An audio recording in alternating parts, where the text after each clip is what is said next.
Voilà, que la grâce du Seigneur vous soit donnée à chacun et à chacune ce soir. C'est une joie de découvrir cette communauté que je ne connaissais pas encore et que la grâce du Seigneur, par conséquent, puisse remplir cette demeure. On m'a demandé de vous parler d'un sujet brûlant, le complot des nations contre Israël.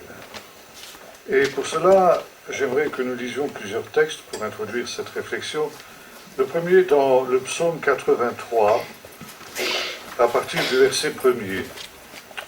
Cantique, psaume d'Asaph. Ô Dieu, ne reste pas dans le silence, ne te tais pas, et ne demeure pas tranquille, ô Dieu. Car voici que tes ennemis s'agitent, ceux qui te haïssent lèvent la tête.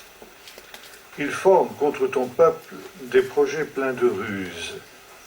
En réalité, le texte hébreu dit une chose un petit peu différente et beaucoup plus forte. Ils ont contre ton peuple, ils tiennent contre ton peuple des conciliabules secrets. Voilà exactement le sens de ce mot. Et ils tiennent conseil contre ceux que tu protèges en disant « Faisons-les disparaître en tant que nation » et qu'on ne se souvienne plus du nom d'Israël. Ils tiennent conseil, tous d'un même cœur, ils concluent une alliance contre toi, les tentes d'Édom et les Ishmaélites, Moab et les Agaréniens, Gval, Ammon, Amalek, les Philistins avec les habitants de Tyr, l'Assyrie aussi se joint à eux, et il prête son bras aux enfants de Lot. Et puis nous lirons un autre texte dans le livre de l'Exode, au chapitre 17 et à partir du verset 8. Exode, chapitre 17 et verset 8. Amalek va combattre Israël à Réphidim. Alors Moïse dit à Josué, choisis-nous des hommes, sors et combat Amalek. Demain, je me tiendrai sur le sommet de la montagne, le bâton de Dieu à la main. Josué fit ce que Moïse lui avait dit pour combattre Amalek. Moïse, Aaron et Hour montèrent au sommet de la colline. Lorsque Moïse élevait les mains, Israël était le plus fort. Et lorsqu'il reposait la main, Amalek était le plus fort. Les mains de Moïse étaient alourdies. Ils prirent une pierre qu'ils placèrent sous lui et il s'assit dessus. Aaron et Hour tenaient ses mains l'un d'un côté, l'autre de l'autre, et ses mains restèrent fermes jusqu'au coucher du soleil. Et Josué soumit Amalek et son peuple en les frappant au tranchant de l'épée. L'Éternel dit à Moïse, écris ces choses dans un souvenir, dans un livre, et déclara à Josué que j'effacerai le souvenir d'Amalek de dessous les cieux.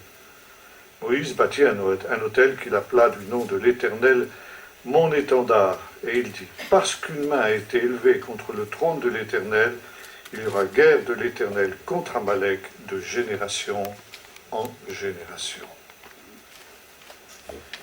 Il y a dans notre monde une haine étrange, unique en son genre. C'est une haine qui se transmet de génération en génération depuis la nuit des temps jusqu'à nos jours. Cette haine, c'est la haine d'Israël. Et c'est quelque chose de tellement surprenant, de tellement déconcertant, que un chercheur qui s'est beaucoup penché sur cette question, qui s'appelle André Taguieff, Pierre-André Taguieff, qui n'est pas, à ma connaissance, un croyant tel que l'on le conçoit, en tout cas, je ne le connais pas personnellement, mais des écrits que j'ai lus de lui ne ressortent pas une foi extraordinaire. Mais il a quand même cette interrogation, dit, on peut se demander, en voyant les formes diverses que prend cette haine, s'il n'y aurait pas derrière cette haine une puissance maléfique, on ne saurait mieux dire. Et les textes que nous avons lus, notamment le dernier que nous avons lu, nous montrent qu'il en est bien ainsi. Il y a derrière cette haine une puissance maléfique, la puissance de l'adversaire, la puissance de Satan. Pourquoi Israël est-il ainsi haï? Un petit peuple de quelques 12, 13, 14 millions d'habitants, plutôt de représentants. Difficile de donner un chiffre exact, mais disons ça tourne autour de ça. Même, disons, si nous allons jusqu'à 18 millions, c'est insignifiant quand on pense, par exemple, à 1 milliard de musulmans.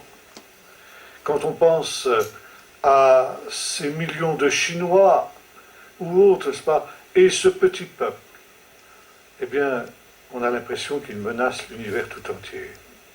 Il est un problème pour l'univers tout entier. Et c'est un fait qui est absolument sans équivalent dans l'histoire. Aucun autre peuple n'a suscité autant de haine que le peuple d'Israël, et une haine, finalement, comme le dirait un autre texte aussi, sans cause. Ils m'ont haï sans cause. Si, il y a des causes. Il y a deux causes essentielles. La première, c'est qu'Israël, en tant que peuple, est l'objet d'un choix de Dieu. Et lorsque nous parlons d'un choix de Dieu, c'est-à-dire, lorsque nous parlons d'un peuple élu, automatiquement, cette expression suffit en elle-même à susciter une levée de bouclier. Dire qu'il y a un peuple élu, en l'occurrence Israël, est-ce à dire que les autres peuples sont exclus? Et cette notion de peuple élu est une des bases même de cette haine que nous étudions ce soir. Cette idée d'une élection est insupportable aux nations, est insupportable aux non-juifs. Et l'on oublie ce qui est la vocation d'Israël telle que, dans le milieu chrétien en tout cas, on la conçoit à partir de ce texte de Genèse 12, quand Dieu appelle Abraham du sein des nations et lui promet de faire de lui une grande nation, une nation qui porterait son nom. Et cette nation sera bénie. Je te bénirai. Mais voyez-vous, il y a une règle spirituelle dans toute la Bible. Quand quelqu'un est béni, quand une nation est bénie, quand une famille est bénie, ça n'est jamais pour elle-même. C'est toujours pour les autres. On est béni pour que cette bénédiction, ensuite, nous puissions la répandre autour de nous. Et ainsi en est-il d'Israël. L'Israël est appelé à recevoir cette bénédiction pour ensuite être en bénédiction à toutes les nations. Toutes les nations de la terre seront bénies en ta postérité, dira le Seigneur à Abraham.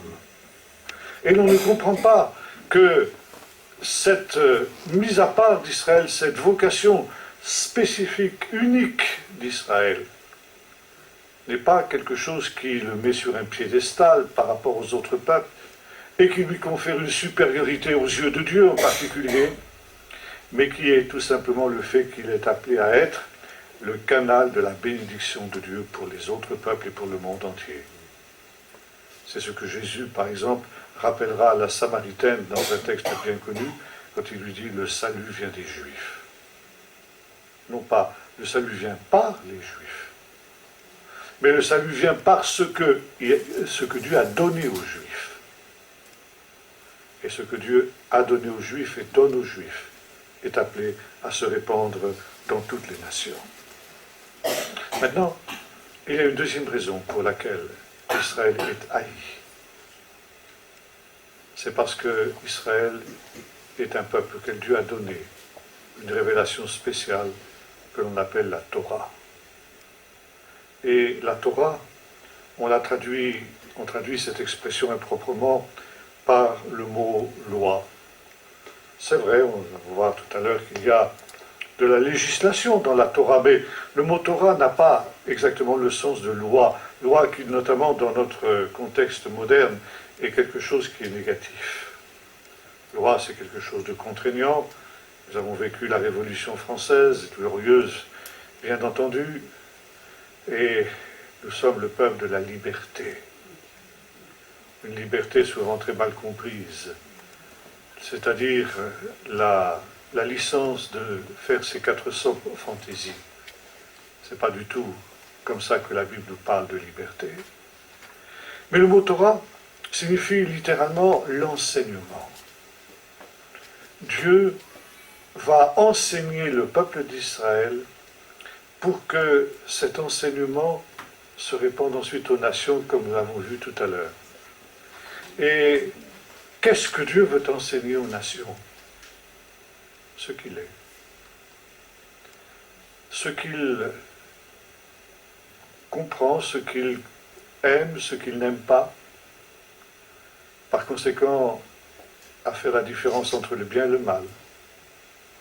Autrement dit, une notion morale.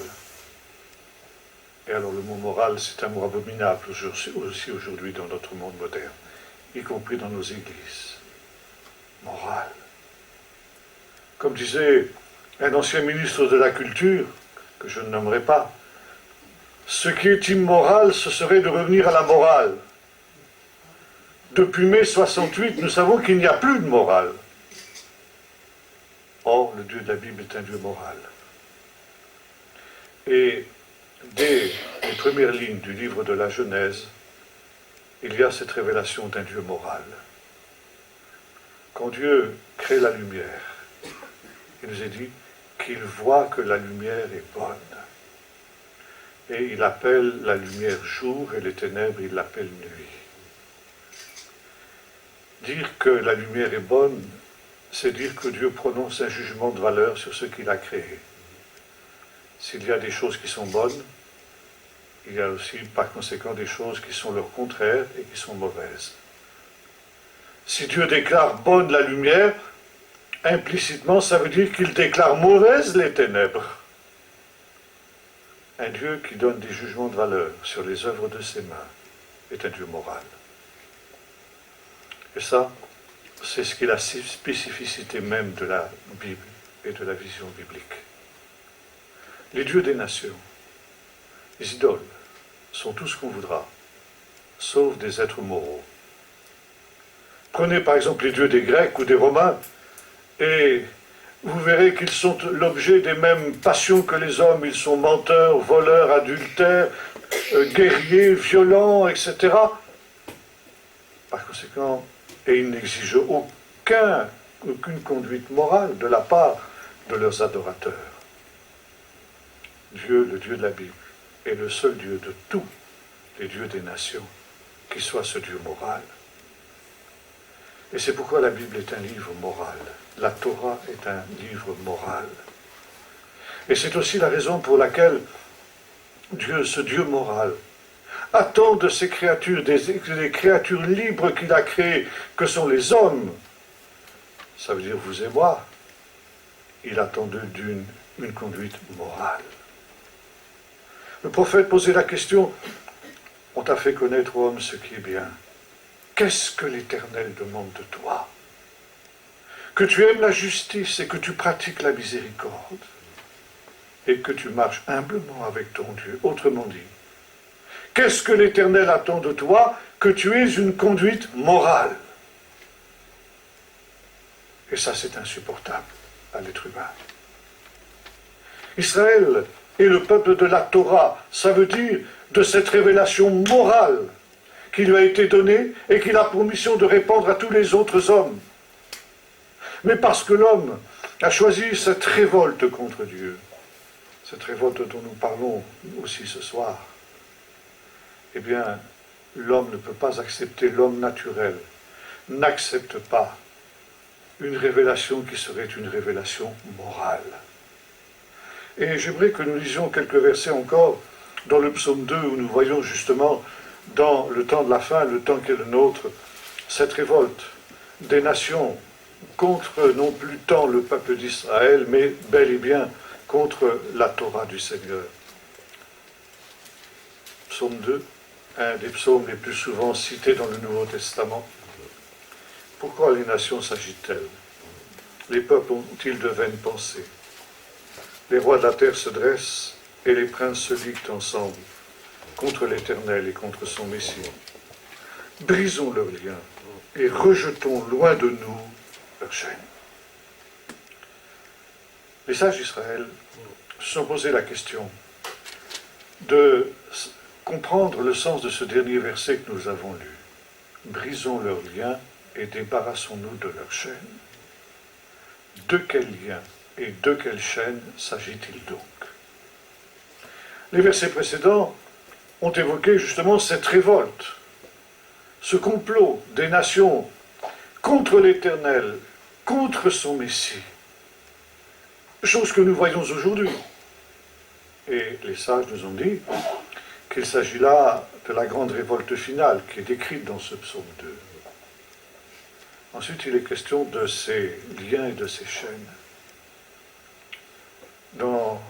À la fin des années 40, au début des années 50, on a découvert les fameux manuscrits de la mer Morte, les documents de Qumran. Et parmi ces documents de Qumran, il y en avait un qui était très intéressant parce qu'il était un commentaire de ce psaume 2.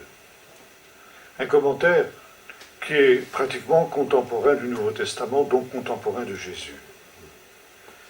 Et ce commentaire pose justement la question que nous avons évoquée il y a un instant: quels sont ces liens et quelles sont ces chaînes dont les nations chercheront à s'affranchir au temps de la fin? Et la réponse est celle-ci: ce sont les chaînes de la Torah du Seigneur. Et le commentaire est très intéressant parce qu'il nous dit ceci. Il fait une relation avec ce qui nous est dit dans les versets suivants. Il rit celui qui siège dans les cieux. Il leur parle dans sa colère, il se moque d'eux, et dans sa fureur, il les épouvante en disant: c'est moi qui ai sacré mon roi sur ma montagne sainte. Il a établi son roi sur sa montagne sainte. Il y a une méthode d'exégèse juive que nous étudierons quelque peu, nous les chrétiens, on appelle ça en hébreu Xerashava, ça veut dire comparer des textes semblables. Et le commentaire de Qumran a remarqué qu'il y a un verset dans le chapitre 17 du livre du Deutéronome qui reprend presque mot à mot ce qui est écrit dans le psaume 2. Ça veut dire que là, il y a une correspondance entre ces deux textes. Et notamment, il nous est dit ceci. Pardon, c'est le chapitre 17, je me suis trompé, verset 14. Verset 8. Attendez, non, pas 18, pardon. Quand ce roi que tu auras établi s'assiera sur son trône royal, c'est moi qui ai établi mon roi sur Sion, ma montagne sainte. Notre commentaire nous dit, ce roi, c'est pas seulement Salomon, c'est pas seulement les rois de la maison de David qui vont régner sur le pays de Juda et sur Jérusalem.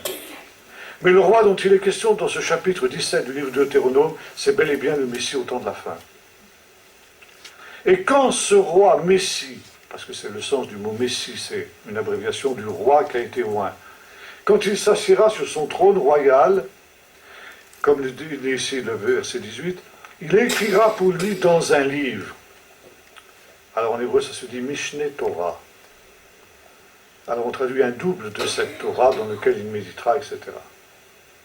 Mais Mishneh Torah, ça peut se traduire aussi par une deuxième Torah, ou encore un commentaire de cette Torah. Et le commentaire nous dit ceci: au temps de la fin, quand le Messie sera sur le point de se manifester, il donnera une deuxième Torah, parce qu'il sera également un deuxième Moïse. Et ça, vous le retrouvez dans le chapitre suivant, le chapitre 18 du livre du Deutéronome. L'Éternel, votre Dieu, vous suscitera un prophète comme moi, et vous l'écouterez. Comme moi, c'est-à-dire comme Moïse.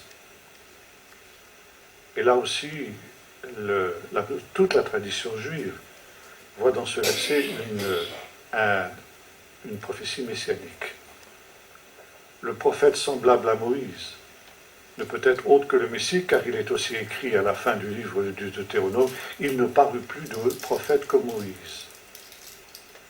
Comment comprendre cette contradiction? L'Éternel vous suscitera un prophète comme moi, et pourtant il ne parut plus de prophète comme Moïse. Et la tradition nous dit, entre Moïse et le Messie, il y aura des prophètes, mais aucun n'aura l'envergure et n'aura la stature de Moïse. Mais quand le Messie viendra, non seulement il sera ce roi qui s'assiera sur son trône royal, mais il sera aussi ce Messie qui donnera une deuxième Torah, Comme le premier Moïse, le premier libérateur a donné une Torah parce qu'il était prophète, de la même manière, le second Moïse, le Messie, donnera aussi une deuxième Torah. Et cette Torah, il la répandra aux nations. Ainsi qu'il est écrit, demande-moi, et je te donnerai les extrémités de la terre pour possession. Et le commentaire nous dit ceci, le Messie prendra cette Torah et il la répandra aux extrémités de la terre. Et il établira son règne sur les nations par l'intermédiaire de cette deuxième Torah. Et les nations recevront avec joie le joug de cette Torah sur leurs épaules, parce que pour elles, ce joug de cette Torah sera un fardeau doux et léger. Ça vous rappelle certainement une parole de l'Évangile, où Jésus dit, venez à moi, vous tous qui êtes fatigués et chargés, je vous donnerai du repos. Prenez mon joug sur vous et recevez mes instructions, car je suis doux et humble de cœur, et vous trouverez le repos de vos âmes, car mon joug est doux et mon fardeau est léger. Et voyez-vous, ce règne du Messie, selon ce commentaire que l'on a à Qumran, sera un règne qui ne se fera pas par la contrainte, qui ne se fera pas par la violence, mais qui se fera par la douceur. Et c'est volontairement que les nations recevront ce règne du Messie dans leur cœur. Et on pose une autre question très intéressante. Mais au moment où les nations recevront ce joug de la Torah, Israël le recevra-t-il? On ne répond pas à cette question, mais on laisse entendre qu'au moment où les nations recevront le joug de la Torah du Messie, il se pourrait bien qu'Israël ne le fasse pas. Et quand vous lisez notamment l'évangile de Matthieu, qui est l'évangile le plus juif de tous les 4 évangiles, il est écrit par un juif pour des juifs d'une manière juive. Et Matthieu a concentré les paroles de Jésus, que l'on trouve dispersées dans les 2 autres évangiles synoptiques, c'est-à-dire dans Marc et dans Luc. Il les a regroupés en 5 grands discours séparés par des récits de miracles de Jésus. 5 grands discours. 5, pourquoi 5? Je ne sais pas si vous voyez un petit peu la relation. Et le premier des discours de Jésus, c'est celui qu'on appelle le sermon sur la montagne. La montagne aussi, c'est très intéressant.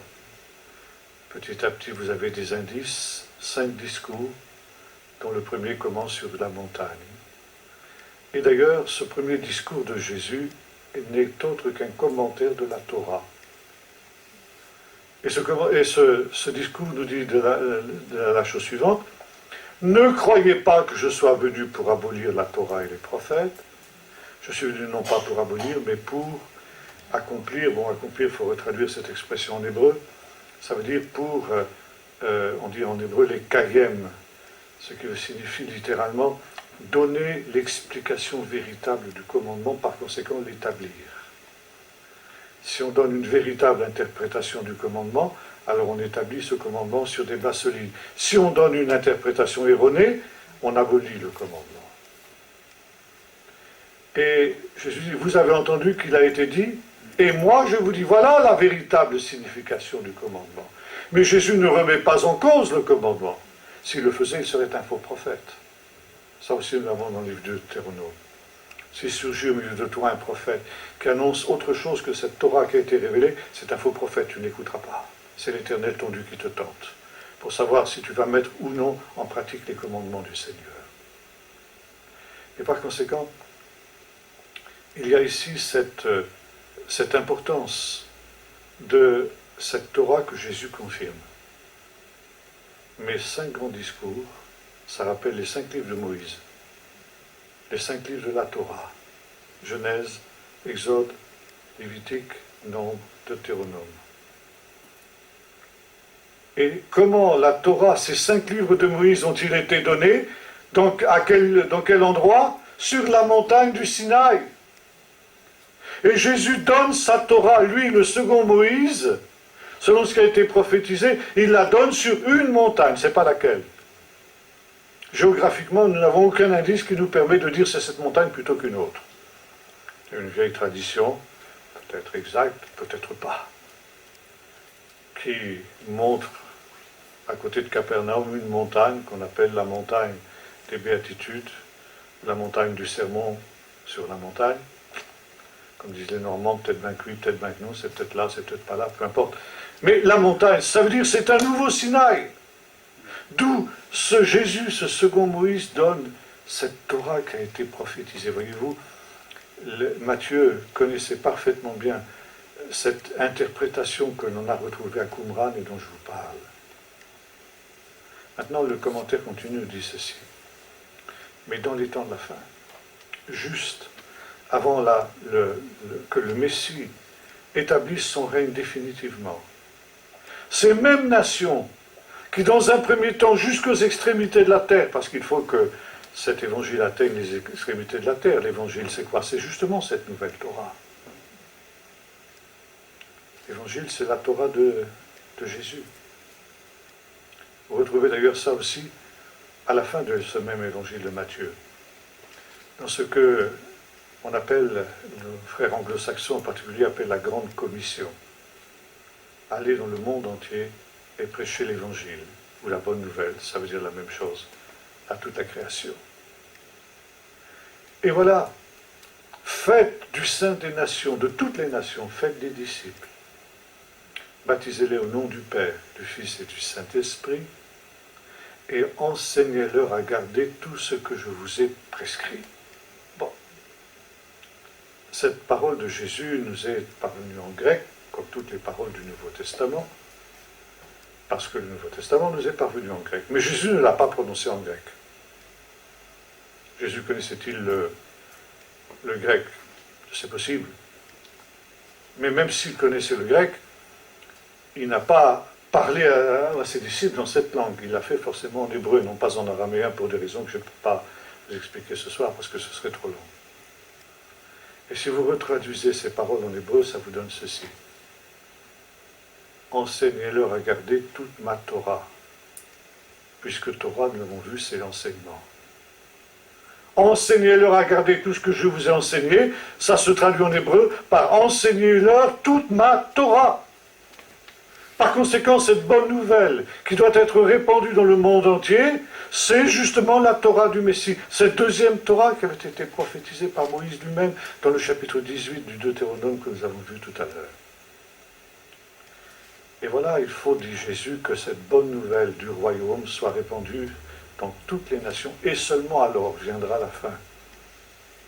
Et notre commentaire nous dit effectivement, quand toutes les nations de la terre ont reçu cette Torah, les nations qui auront reçu cette Torah volontairement, comme un joug doux et léger, soudain la considéreront comme un joug insupportable, comme une entrave à leur liberté, des liens, des chaînes. Et ils diront, brisons ces liens-là, et débarrassons-nous de ces chaînes. Par conséquent, c'est une révolte contre la Torah. Révolte contre la Torah, ça veut dire aussi une révolte contre le peuple de la Torah. Et si Israël est haï, c'est non seulement, comme nous l'avons dit il y a un instant, parce qu'il est le peuple choisi par Dieu, et que par conséquent, ce faisant, il suscite la jalousie des nations qui n'ont pas compris le sens de l'élection. Mais une autre raison, et peut-être celle qui est encore pire que la question de l'élection, c'est parce qu'Israël est un peuple qui rappelle au monde entier les exigences morales de Dieu, les exigences de ce Dieu moral. Les 10 paroles, les 10 commandements. Et pour illustrer justement cette révolte de ces nations, j'ai entendu dire qu'il y a quelques années de cela, dans une assemblée générale de l'ONU qui se tenait comme toutes les années, le secrétaire général a ouvert cette assemblée générale de la manière suivante. J'ai une bonne nouvelle à vous annoncer, a-t-il dit, à tous les délégués du monde entier qui étaient là. J'ai une bonne nouvelle à vous annoncer. Les 10 commandements sont abolis. Et il a eu un tonnerre d'applaudissements. Brisons leurs liens, débarrassons-nous de leurs chaînes. Et comme l'avait bien vu Freud, qui pourtant était juif, la haine d'Israël est le résultat de cette haine que l'homme naturel a pour les exigences de Dieu, pour les 10 commandements, pour les 10 paroles. 2 haines qui sont liées. Et depuis les origines, Israël est l'objet de cette haine.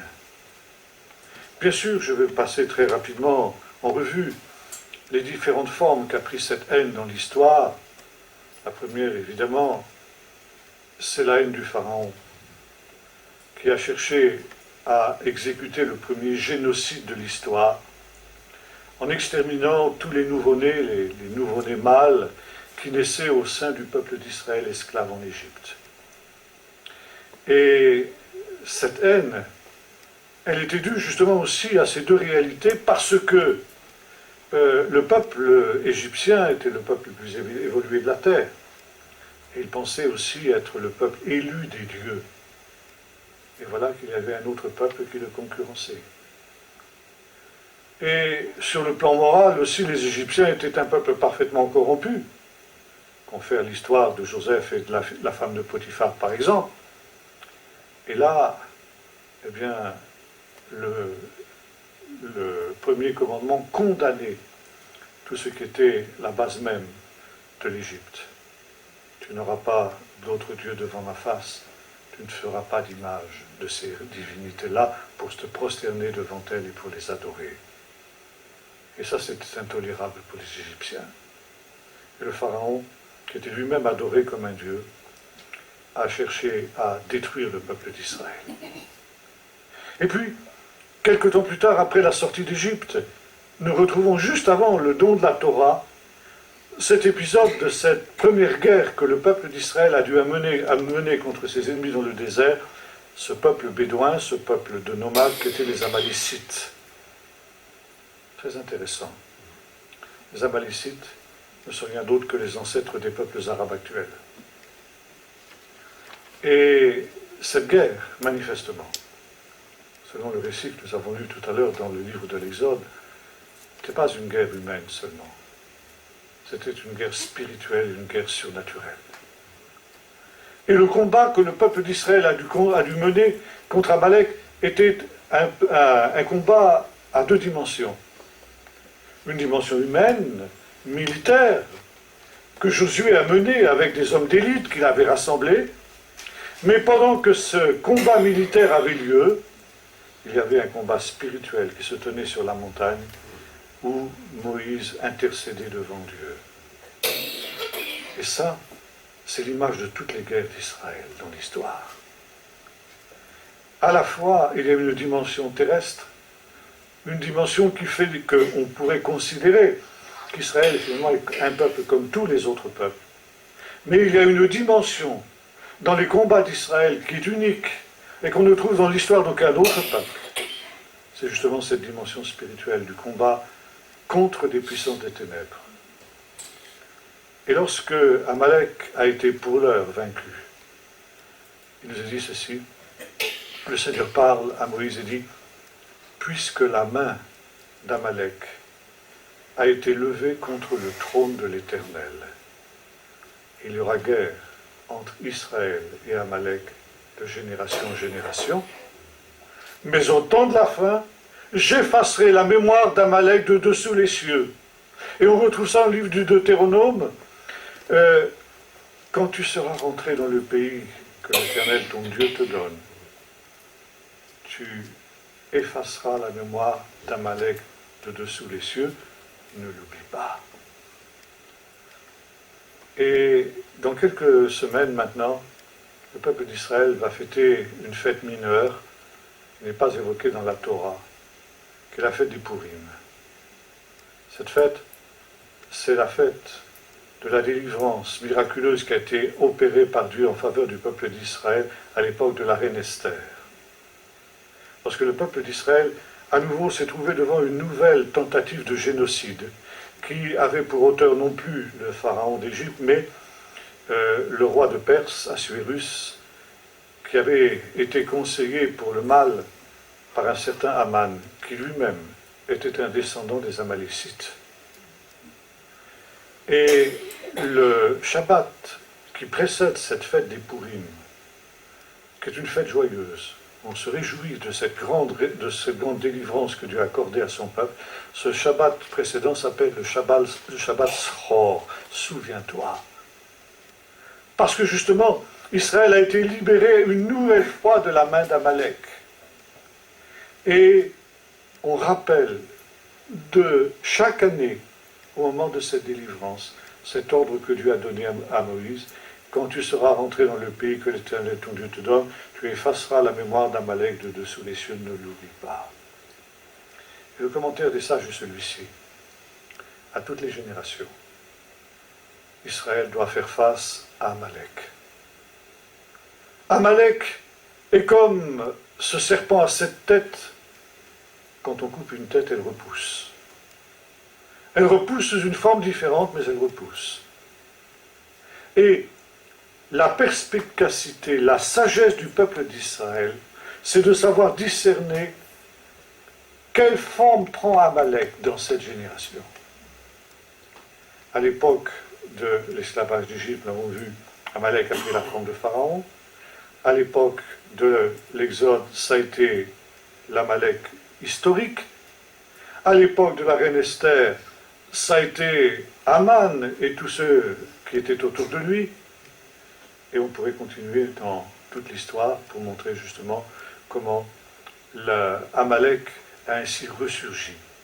Et Pierre-André Taguieff, auquel je faisais allusion tout à l'heure, qui est un chercheur qui a beaucoup travaillé sur l'anti-judaïsme, il a constaté ceci. Il a dit, c'est une autre manière de dire ce que la Bible nous affirme, il a dit: l'antisémitisme, la haine du juif, c'est comme un virus mutant. Ça veut dire qu'il prend toujours la couleur de l'idéologie ambiante d'une époque. Lorsque l'idéologie ambiante, l'idéologie dominante, avant le christianisme dans le monde antique, était la philosophie grecque, l'antisémitisme était un antisémitisme philosophique. Et les élites romaines, les philosophes, les écrivains, les historiens romains étaient tous antisémites pour des raisons philosophiques. Parce que Israël était un peuple tout à fait étonnant, tout à fait étrange, et il a par exemple des gens comme Tacite, comme Cicéron, les Juifs, on le sait jusqu'à aujourd'hui, capturent un jeune garçon à l'époque de Pâques, l'égorgent, prennent son sang pour le mélanger avec les pains azimes qu'ils vont consommer à Pâques.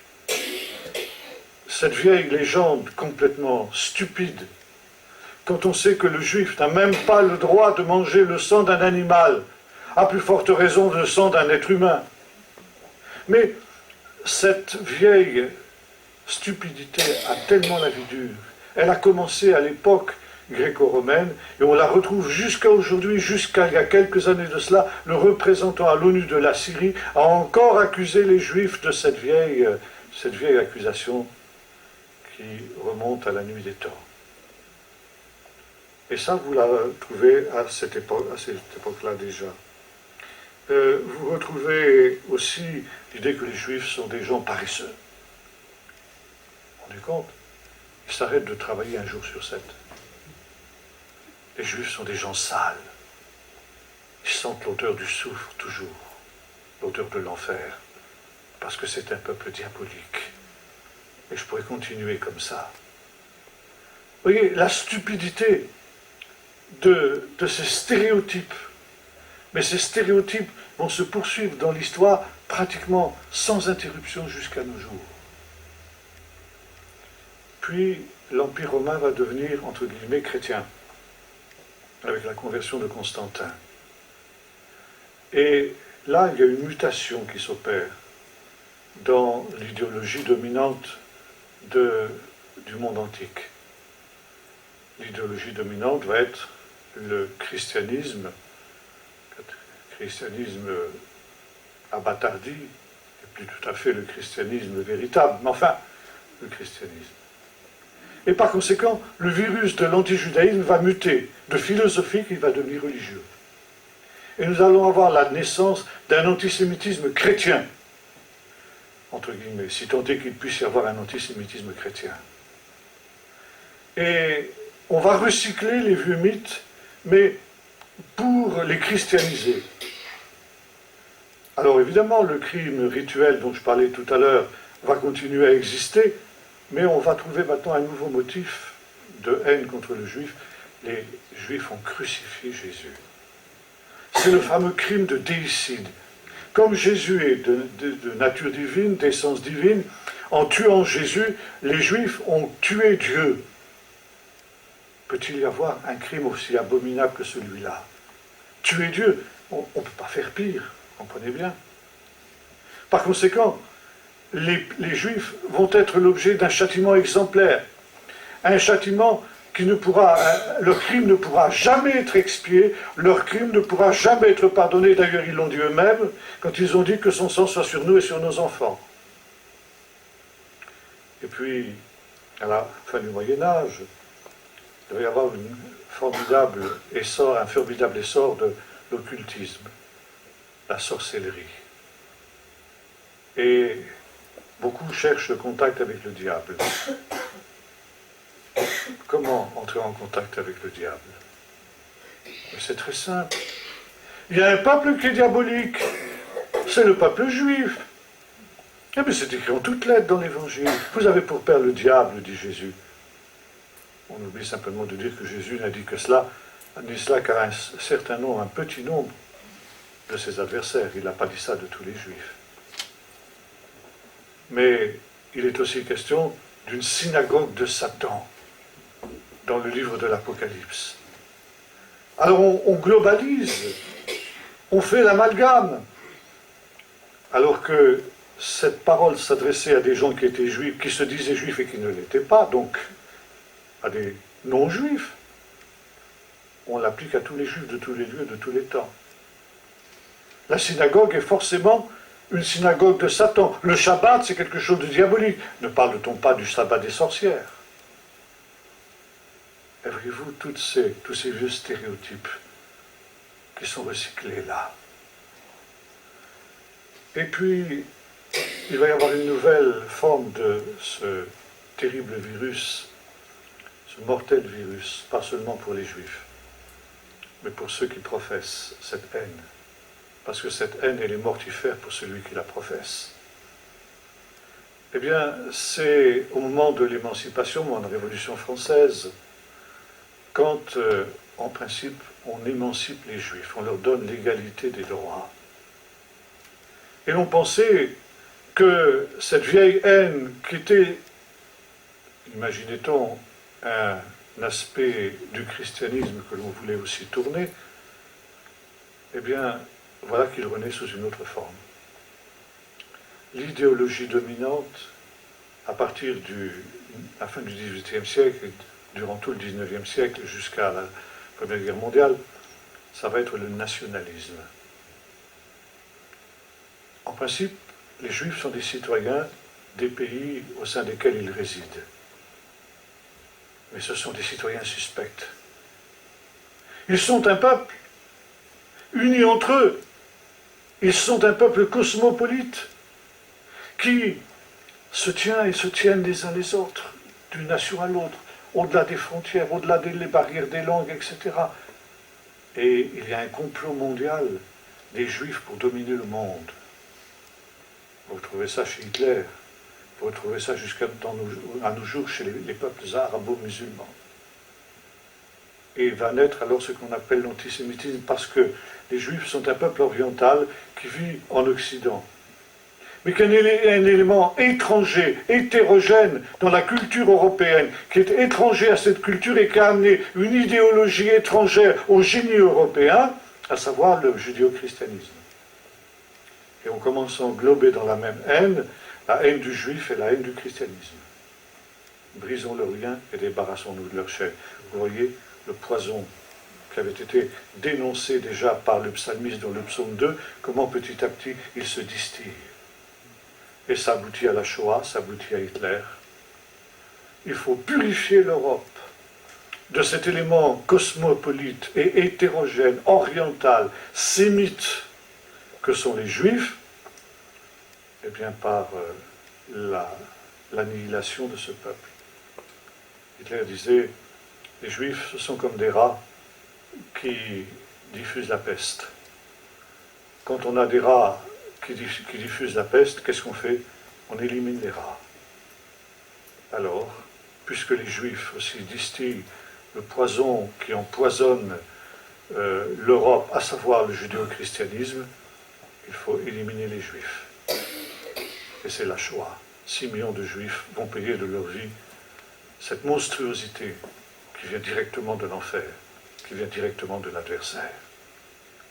Et l'on aurait pu penser qu'après une telle catastrophe, c'est le sens du mot Shoah d'ailleurs, Shoah ça veut dire la catastrophe en hébreu, eh bien on avait terminé totalement contre l'antisémitisme.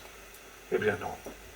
L'antisémitisme renaît sous une nouvelle forme, nouvelle mutation du virus, l'antisionisme.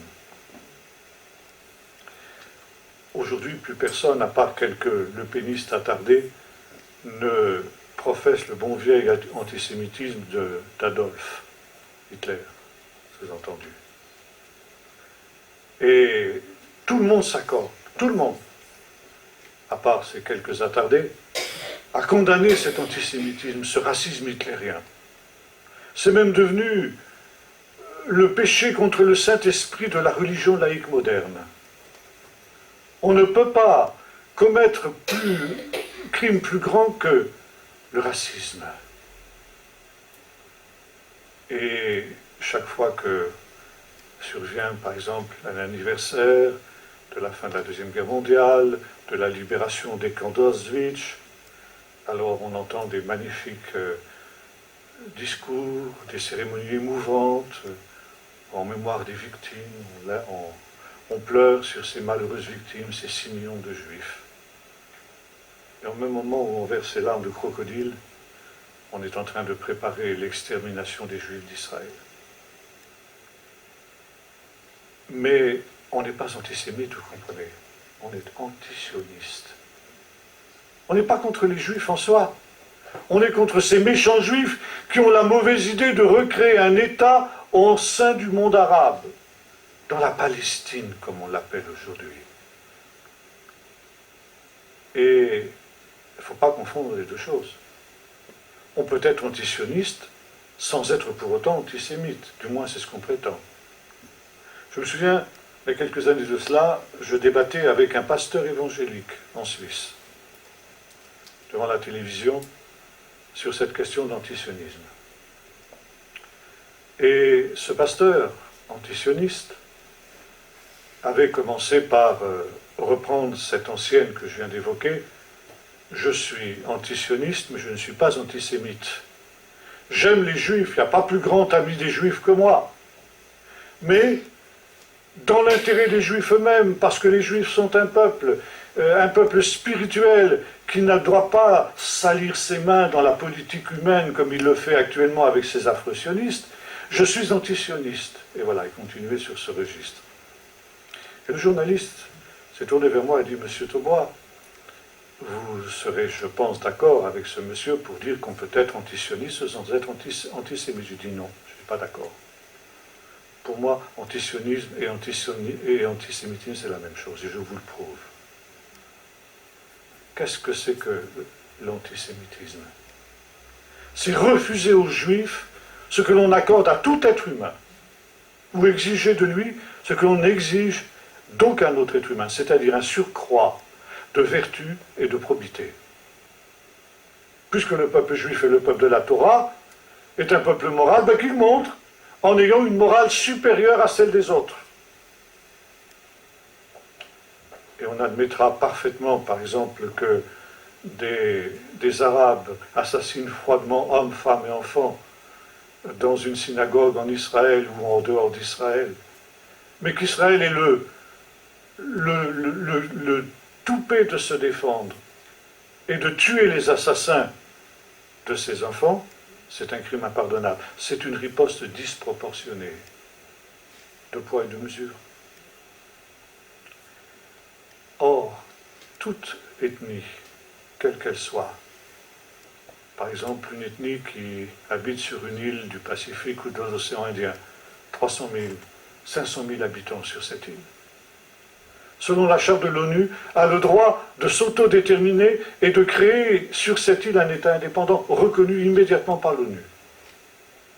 Et le peuple juif, le plus ancien peuple de l'histoire, celui qui a traversé la nuit des temps depuis les origines, celui auquel nous devons notre civilisation occidentale, serait le seul peuple de l'univers qui n'aurait pas le droit de s'autodéterminer, qui n'aurait pas le droit d'avoir un État comme les autres peuples.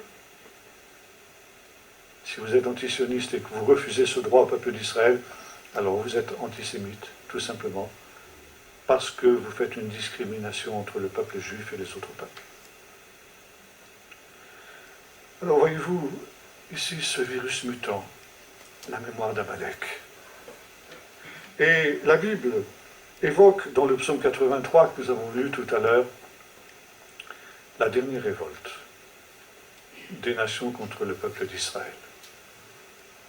Il y a toujours eu cet arrière-plan de révolte, de haine du peuple d'Israël, comme je l'ai montré ici très très brièvement. Évidemment, il aurait fallu passer beaucoup de temps pour évoquer les massacres des croisés, de l'Inquisition, enfin, bon, mais c'est pas, notre temps ne nous le permet pas. Mais selon le psaume 83 et le psaume 2, il y aura au temps de la fin une ultime révolte des nations contre Israël. Toutes les nations contre Israël. Et là, les sages d'Israël ont commenté un texte très intéressant, qui est le chapitre 63 du livre du prophète Ésaïe, où nous voyons un guerrier qui revient du combat. Ses vêtements sont tachés de sang, mais il revient en vainqueur. Et le prophète l'interroge, lui dit, mais qui es-tu et d'où viens-tu? Et je viens du combat contre les nations. Et il y a une chose qui m'a étonné, dit le guerrier en question, c'est que j'étais seul pour combattre. Personne n'est venu à mon aide. Et j'ai dû combattre l'ensemble des nations. Combat disproportionné. Un seul guerrier contre tous. Un seul guerrier contre toutes les nations rassemblées. Il aurait dû être écrasé, vaincu. Au contraire, il est sorti vainqueur. Il dit, j'ai foulé ces nations comme on foule le grain, le raisin au moment de la vendange. Et de la même manière que le jus du raisin sort rouge comme du sang, de la même manière, ces peuples que j'ai écrasés dans ma fureur, dans ma colère, eh bien, ont répandu leur sang comme le jus du raisin quand il est foulé au pied par ceux qui le foulent. Alors on comprend que ce guerrier victorieux n'est pas un guerrier ordinaire. La tradition juive nous dit que ce guerrier, c'est le Messie. C'est le Messie qui, au temps de la fin, va se trouver confronté à cette révolte dont il est question dans le psaume 2 que nous avons lu tout à l'heure. Et pourquoi va-t-il intervenir? Intervenir sur l'ordre de Dieu, bien sûr. Eh bien, parce que Israël va se trouver seul en face de toutes les nations au temps de la fin. Il va y avoir une révolte généralisée, ça tous les prophètes l'ont annoncé, où Israël sera absolument seul en face de toutes les nations.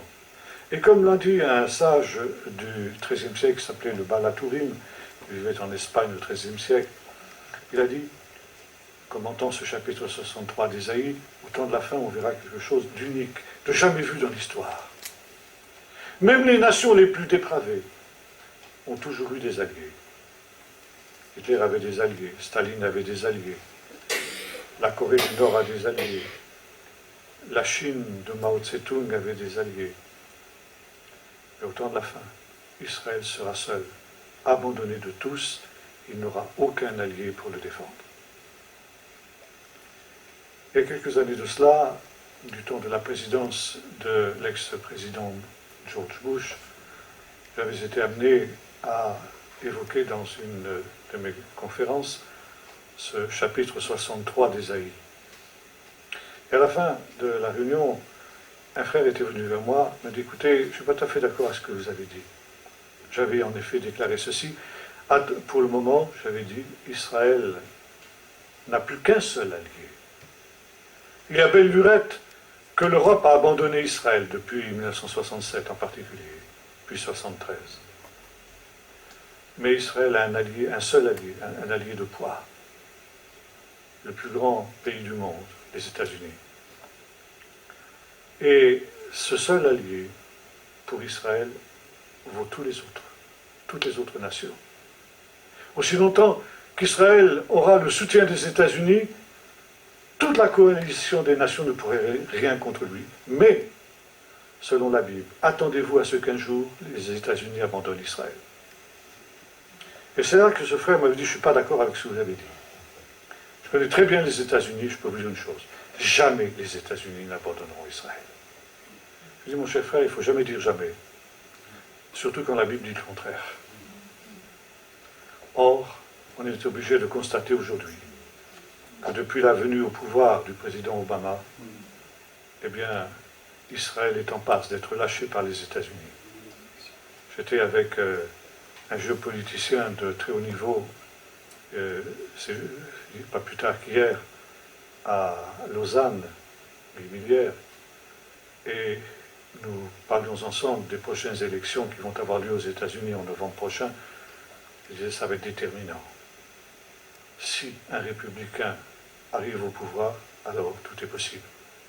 Si c'est un démocrate qui est dans la mouvance de Obama, alors la catastrophe va être irréversible. Et Israël va être abandonné de tous.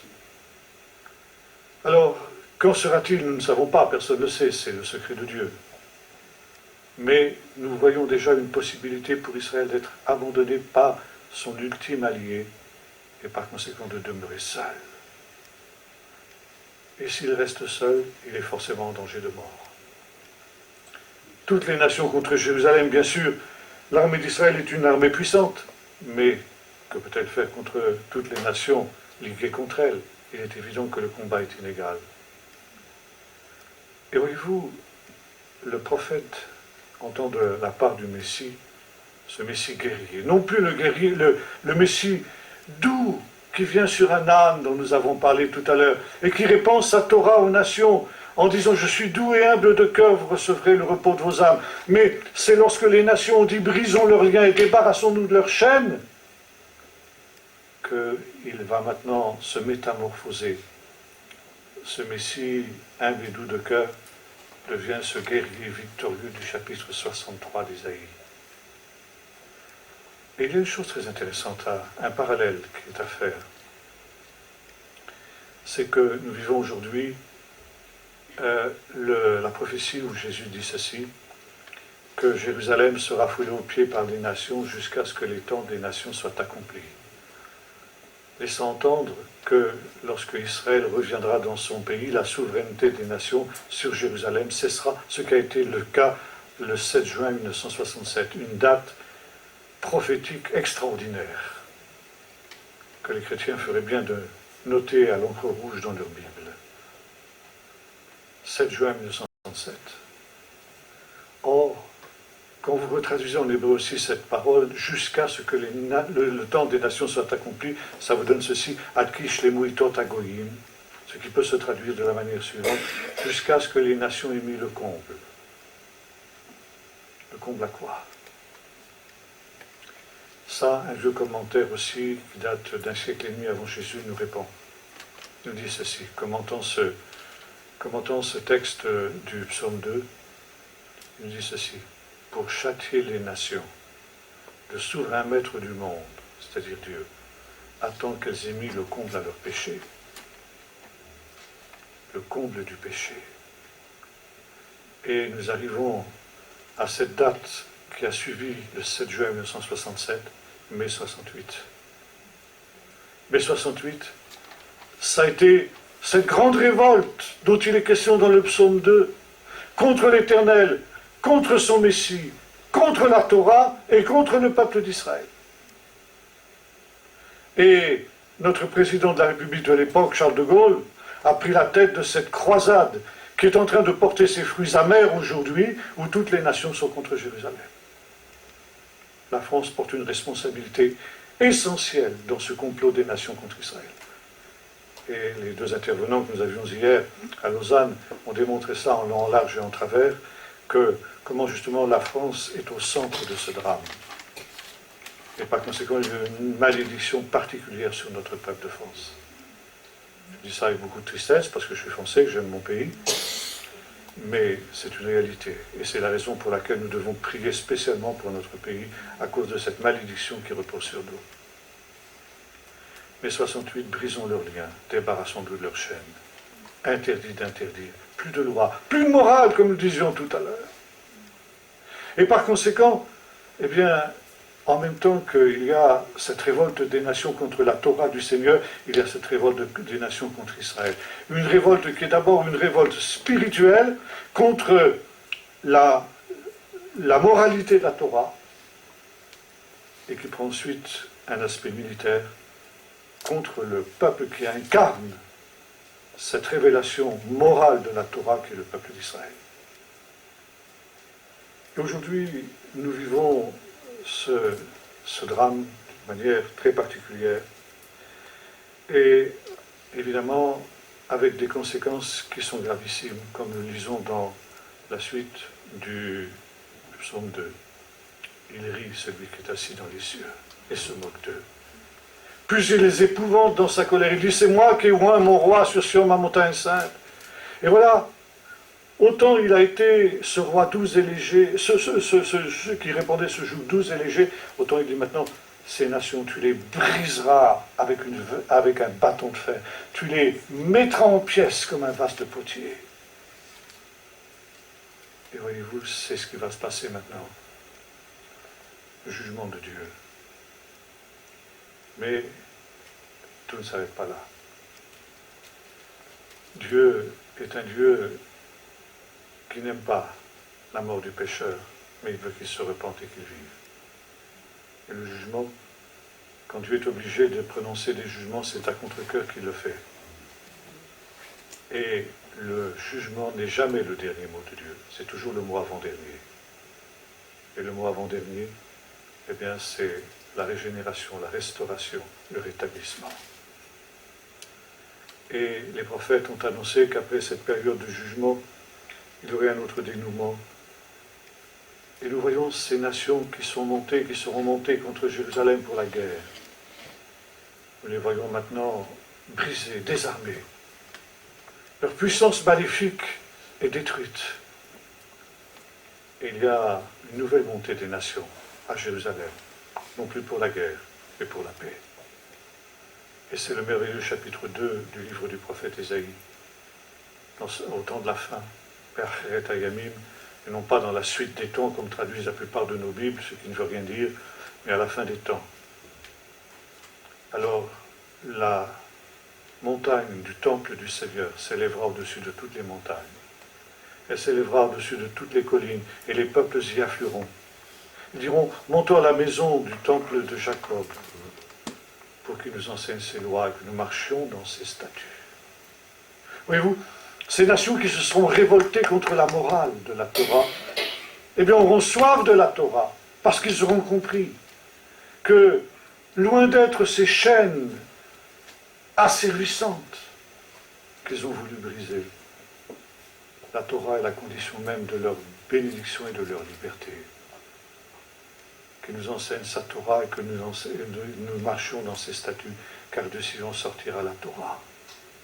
Et ces nations qui seront montées contre Jérusalem pour lui faire la guerre, prendront ces mêmes armes de guerre, nous est-il dit. De leurs épées, ils formeront des socs de charrues, et de leurs lances des serpes. Une nation ne tirera plus l'épée contre une autre, et n'en apprendra plus la guerre. Et ce sera le shalom universel. Shalom, comme je disais hier à Lausanne, c'est pas simplement la paix, c'est beaucoup plus que la paix. Shalom, ça veut dire la racine shalem, la plénitude, le bonheur, la bénédiction dans tout ce que l'homme peut souhaiter de mieux se trouve inclus dans ce mot, le shalom. Et ce shalom, il est décrit aussi dans un autre passage du chapitre 11 du prophète Ésaïe, où il nous est dit que le loup habitera avec l'agneau, la vache et l'ours mangeront ensemble du fourrage, et même le nourrisson s'amusera avec le serpent venimeux comme si c'était un petit chien. Le vieux serpent de l'Éden lui-même aura perdu sa dangerosité et Satan sera réduit à l'impuissance. Et ce qu'il a utilisé pour tenter la femme au commencement et dont le fils devait lui écraser la tête, eh bien, même cet animal qui a servi d'instrument à Satan pour entraîner l'homme au péché aura perdu sa dangerosité. Il ne se fera ni tort ni montagne sur toute la montagne sainte de l'Éternel. Et voyez-vous, la mort même sera vaincue. Le dernier ennemi. Et c'est la raison pour laquelle ce complot des nations contre Israël auquel nous assistons de nos jours, qui disent, il faut ne plus se souvenir du nom d'Israël, Psaume 53, Psaume 83, pardon. C'est très intéressant. Ils forment des projets secrets contre toi, des conciliabules secrets. Édom et les fils d'Ishmaël, les Ismaélites. Ismaélites, les peuples arabo-musulmans. Édom, c'est en mot codé l'Europe, pour les sages d'Israël. L'Europe qui s'allie au monde arabe pour détruire Israël. Mais le Seigneur va faire souffler un vent sur eux. Traite-les comme Midian, comme Sisera. Qu'ils soient comme le galgal. Alors le galgal, c'est un végétal très spécial, c'est un chardon, qui, comme son nom l'indique en hébreu, galgal, ça veut dire une boule, à la forme d'une boule de piquant. Et c'est un chardon qui a des très très profondes racines. Pratiquement impossible de l'enlever quand il s'est incrusté dans une terre et les graines sont emportées par le vent, c'est pratiquement impossible. C'est une plaie pour tous les agriculteurs israélites à l'époque biblique jusqu'à nos jours. Et c'est vain d'essayer de l'arracher parce qu'on va se blesser les mains puis on n'arrivera pas. Par contre, quand arrive la fin de l'été, disons au mois d'août, début septembre, eh bien, les racines de ce chardon se dessèchent. Et quand vient un souffle de vent ténu, eh bien, ce galgal est déraciné. Il n'y a pas besoin de faire d'efforts. Il est déraciné par le vent de Dieu. Et il roule, comme son nom l'indique, galgal. Il roule et il est entraîné loin. Oh, le tumulte des peuples d'Ésaïe chapitre 28. Ils sont comme le galgal que le vent dissipe. Ces peuples qui vont monter contre Jérusalem, le Seigneur soufflera du souffle de sa bouche. Ils seront dispersés pour ensuite se convertir au Seigneur et pour que la terre, pacifiée, redevienne le royaume de Dieu. Et c'est la raison pour laquelle il est important de prier, comme Jésus nous l'a enseigné, que ton royaume vienne. Ce royaume viendra effectivement lorsque cette ultime révolte des nations aura eu lieu, et pour nous discerner les temps, c'est comprendre que nous sommes dans cette ultime période de l'histoire. Cette période où ce complot des nations contre Israël qui existe depuis Amalek est en train d'atteindre son ultime étape, encore un peu. Et le Seigneur va effacer la mémoire d'Amalek de dessous les cieux. Quand ce dernier avatar d'Amalek aura disparu, il n'y en aura plus d'autre. Mais le règne de Dieu sera complet. Et c'est pourquoi il nous est dit, la main de l'ennemi a été dressée sur le trône de l'Éternel. En hébreu, ça se dit qui sait. Et dans le texte, il manque la dernière lettre. Et kis, tout simplement. Aussi longtemps qu'Amalek règne, le trône de Dieu n'est pas affermi. Le trône de Dieu est incomplet. Mais quand Amalek aura été exterminé, ce sera non plus kis, mais ce sera kissé, le trône de Dieu solide. Et le Messie s'assiera sur le trône de David son père. Il régnera sur la maison d'Israël à perpétuité. Et depuis Israël, Jérusalem, toutes les nations de la terre seront bénies comme Dieu l'avait promis à Abraham, et ce sera la réalisation du plan de Dieu. Nous allons vers cela. Et c'est pourquoi, bien loin de nous attrister, c'est nous réjouir et relever la tête qu'il s'agit de faire, parce que notre délivrance est proche. Nous allons prier. Seigneur notre Dieu, nous voyons aujourd'hui toutes ces paroles prophétiques qui ont été prononcées il y a de cela tellement longtemps, qui sont en train de s'accomplir point par point, Seigneur, les unes après les autres, dans ce temps qui est le nôtre. Et Seigneur, tu nous donnes ce privilège de voir et d'entendre ce que beaucoup de prophètes et de justes ont voulu voir et entendre, même si, Seigneur, ce sont des temps difficiles. Et tu nous annonces que ce seront des temps difficiles.